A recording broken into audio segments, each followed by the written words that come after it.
part 2 of the video.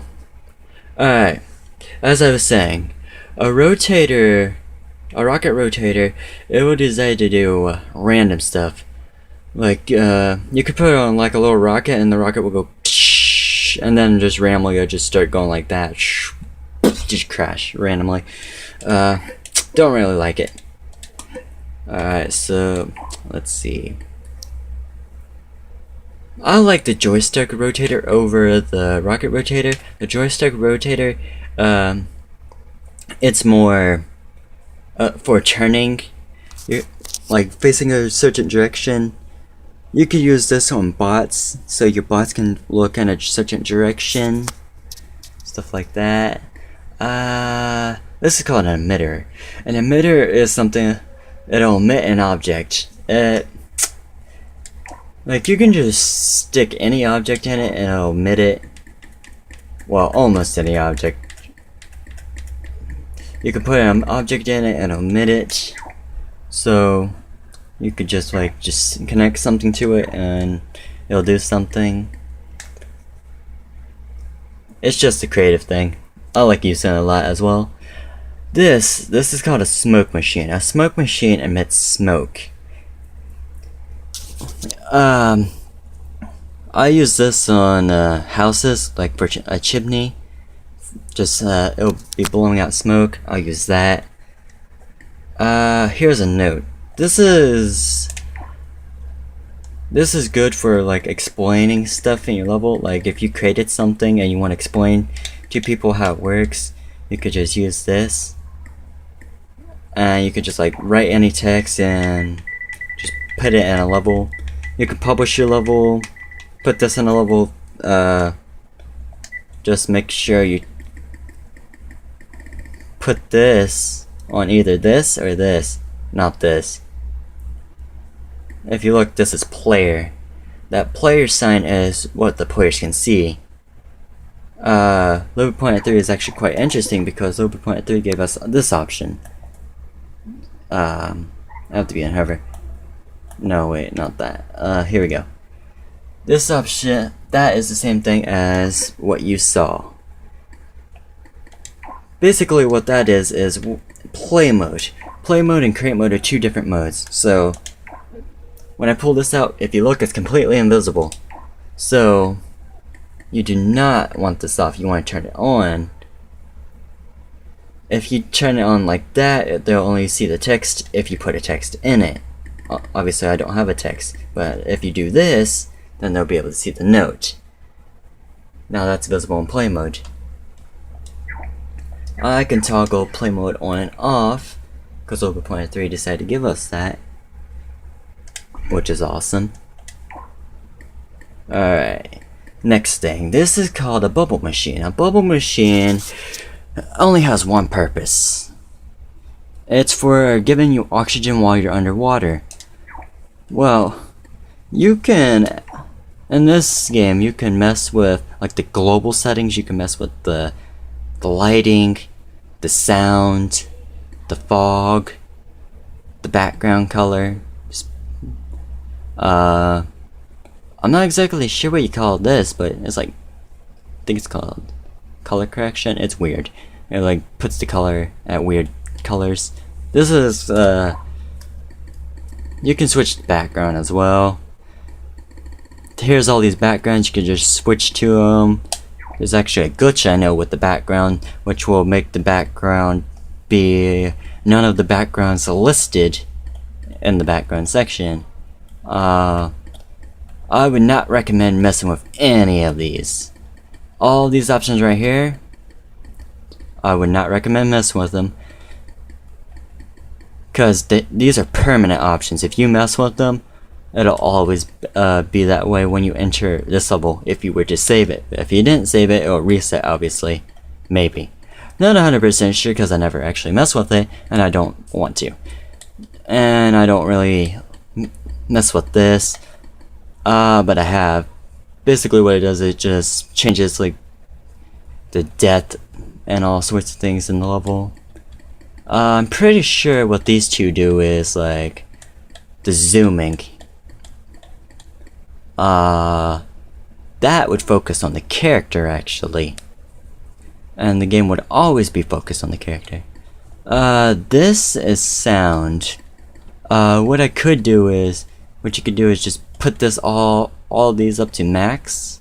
If you were to put all these up to max, someone pulls out music, muted.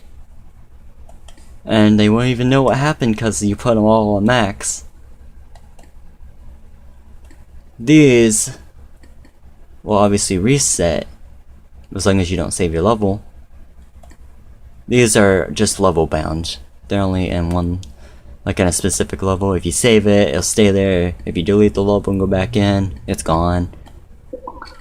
You could also just drop these all down to 0. But I like messing with people and put all these settings to 100 so that they don't know what happened.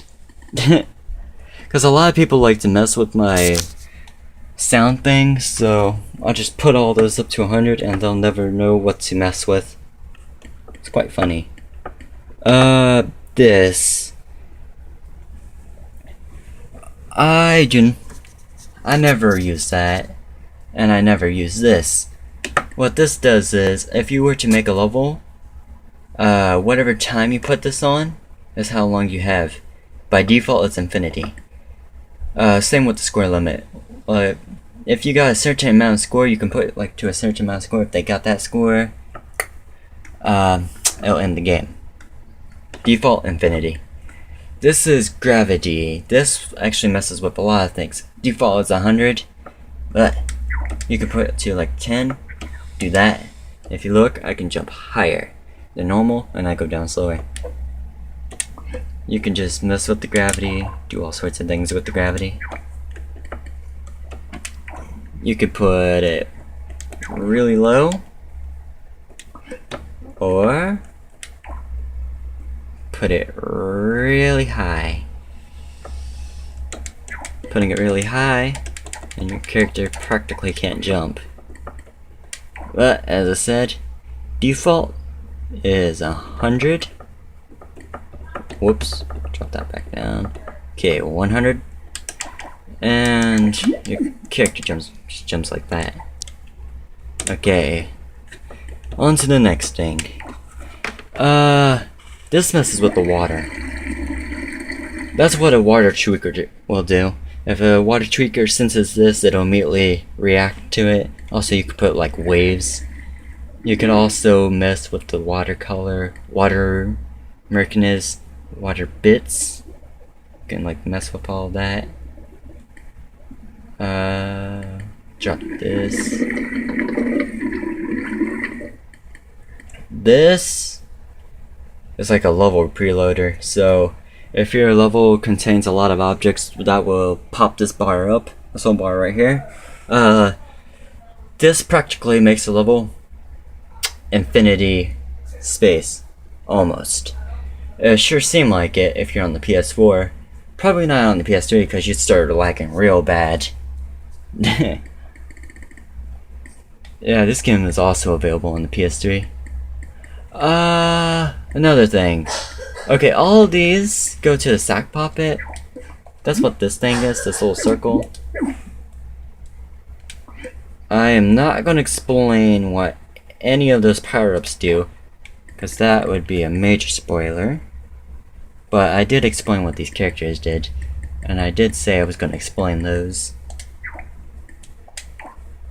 Alright, next thing. Actually I forgot about these. This is called a cursor. Obviously you've been seeing this. That's what this little thing is. I could just like delete objects with the triangle button, tweak it with square, back out of it with circle. This, I don't really use that, but you could take like a material, like a basic material. By basic material, I mean literally basic material. Like these materials right here, any of these. You can just corner edit them, start forming them into different shapes. What else? Glue. That's advanced glue. I sometimes use that. That's like for gluing objects together. Material changer. let's say you made a material, you don't like it, you could just change it with this. That can change the way how things flow. Like if something has an animation, you could just change the flow of the animation. That's an object saver, so you could just save your creations. This one works on specific items, as just like I said, on those basic materials that I showed you. It only works on those. You could just like slice them up into different shapes and all sorts of things. This is called a do physic thing. Basically what it does is it'll turn any object to a ghost, so you could just do that. And I think I just broke my spawn. Yeah, I just broke it. Huh. Can't exactly play a level without that thing. That's how you spawn in. That is actually a little too advanced to explain. Okay, this is a sticker editor. Like you could just grab stickers and place them in different things.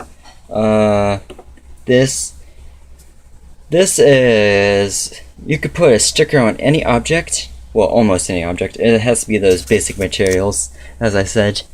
You can put a sticker on any of those objects, and then hit this, and then it'll cut around the object, shaping the object that you put the sticker on as the sticker itself. So if you put like a horse on like glass, you could use this, and then the glass will be shaped into a sticker of glass,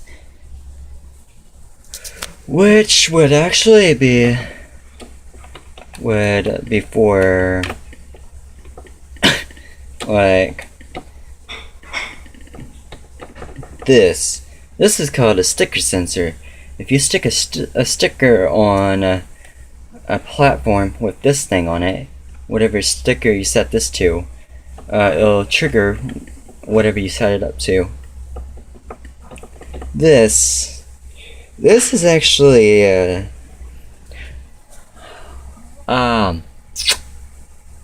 I used this a lot on Lbp3, but Lbp3 decided to give us a new option, so I rarely ever use this anymore. I used to use this a lot, but now I rarely ever use it, because when I go into the objects, you can choose any object. Just choose an object, just place it, and then grab your pop-up cursor, click on it, square, and then basically what that chip does is it does this, turns it to this mountain thing. So when I release it, it doesn't fall. Now if I tweak this again, turn that to that, falls right out of the sky. That's basically what that chip does. This is like it's an opacity tweaker. What it does is it changes the transparency of things. You can change the transparent things, like you can make things transparent or untransparent, stuff like that. Make it 100% visible, invisible, uninvisible, half invisible. There's like a percentage thing on it. You could just mess with the percentage on how invisible or visible it is, stuff like that. This is called a material tweaker. I like to use this because you can make objects invincible with it. Very useful, but will not work against a logic I got, because it antis invincible objects. This is called a physics. Well, this is also a physics tweaker. It's just a triggerable one. You can make it. You can turn on and off whenever you feel like, and it can just fall through something. That's DLC. That's DLC. But these are two DLCs are actually pretty cool. I like these two DLCs. This one's Muppets DLC. What this does is it allows you to walk on materials. It's like a tractor. You can like start walking upside down and stuff like that. This would be good for like parkour. This allows you to bounce off walls. Alright, next. This is called a destroyer. A destroyer will destroy anything, even if you have it invincible with this chip. This chip is nothing to this. A destroyer is designed to destroy objects. A shadownator, in the story, I know they use this for big toggle, and they obviously have to use an impact sensor, since when the big toggle hits it, this thing breaks into a million pieces. You can make an object break into a lot of pieces just by editing this. Also, when the object breaks, you can choose whether if the object stays or falls right through the ground. So you can have the pieces still there, or they all just disappear. Okay, this is called well, this is a global anti-gravity tweaker. This messes with freaking global stuff. Actually, all of those tweakers do. All these blue tweakers mess with that. This one messes with gravity, that messes with the lightning, that messes with sound, that messes with water. These are really advanced. That's a bolt. That's a spring bolt. Basically a bolt with a spring. This is called a motor bolt. That's good for wheels. You can make a car with that, because you could put this on a certain logic and make it go back and forth with the wheels. This is called a wobble bolt. This is for objects that go left and right only. They would not go full 360 left or right, but they would go a certain direction left or right. I think it was like 180 or something like that. But it basically goes back and forth, like a little a door going back and forth, but not left and right that way. I mean, like up and down usually. This is called a string. A string, well, usually when you see these in play mode, well, in the story mode, they're attached to that sponge right there. And also, you can grab that sponge. That sponge is grabbable. Sponges are grabbable. You just carry it off. Also, that little material tweaker that I was talking about that makes things invincible. This does not just make things invincible, it allows you to make things grabbable, ungrabbable, sticky, unsticky, default, grabbable by one player, grabbable by all players, stuff like that. This is called a rod. A rod is a very stable object, so you could just stick an object on there and it's more than likely to stay, just hopefully. This is called elastic, usually bound with those again. This is called a spring. A spring,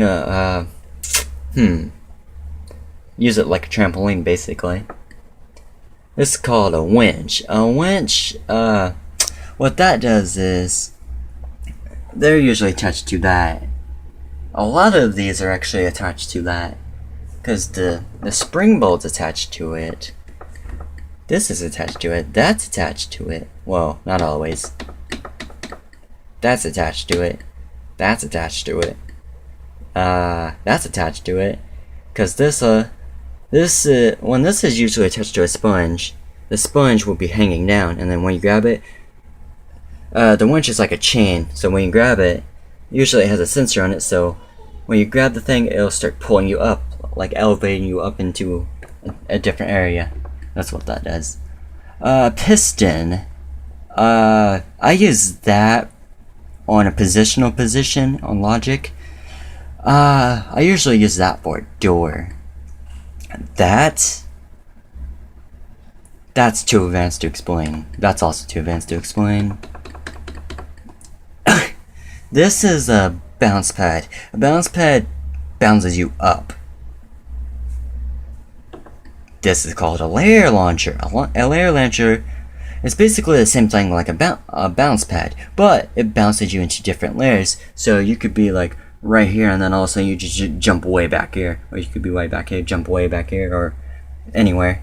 Bounce pad just goes up. This goes up and into a different layer.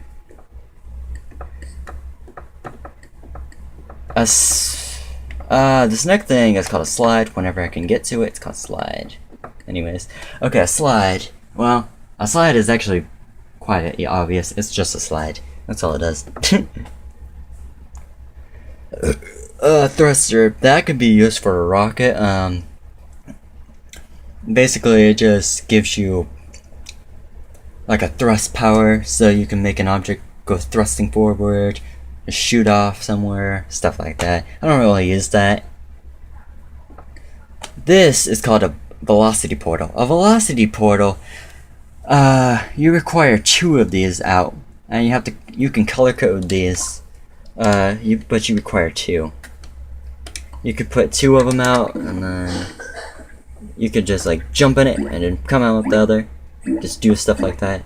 You can color code it, so actually you have to color code it, because if you have 3 of them, then one of them will black out.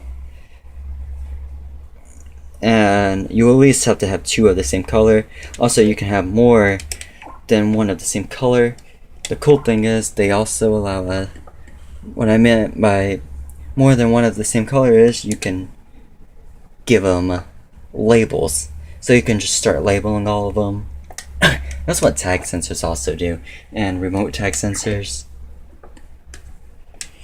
Next thing. This is called a wormhole. A wormhole is the same thing like this, but it's this. A wormhole, well, actually it doesn't exactly do the same thing as a velocity portal, because a wormhole allows you to transfer into different places, but without like just jumping back and forth through them. Of course, you could always make them go back and forth by just setting them up like that. Then you can just sit there jumping between the 2, just back and forth, however you want. I actually have a glitched one from Lbp3, because in Lbp3 you were not able to set those to teleport back to the same direction in which it came. In Lbp3 you only had 2 directions. You could either make it an entrance or an exit. So you have to have either an entrance or an exit. In Lbp3, there's a new option called 2-way. So you could just put them both on 2-way and just sit there teleporting between the 2.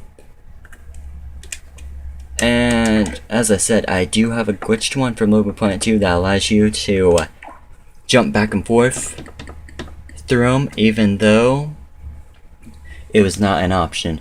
Basically what I did is I did a merge glitch, and then I started doing all sorts of editing. Yeah. Alright, this next one's called a character teleporter. It basically does the same thing as the velocity portal and the wormhole. Whenever this is triggered, you can trigger it with a tag sensor or whatever you want, some kind of sensor, and that'll trigger. Alright. This is called a button. This triggers whatever the heck you set it to. Well, that's all the time for this video. Time for part 3.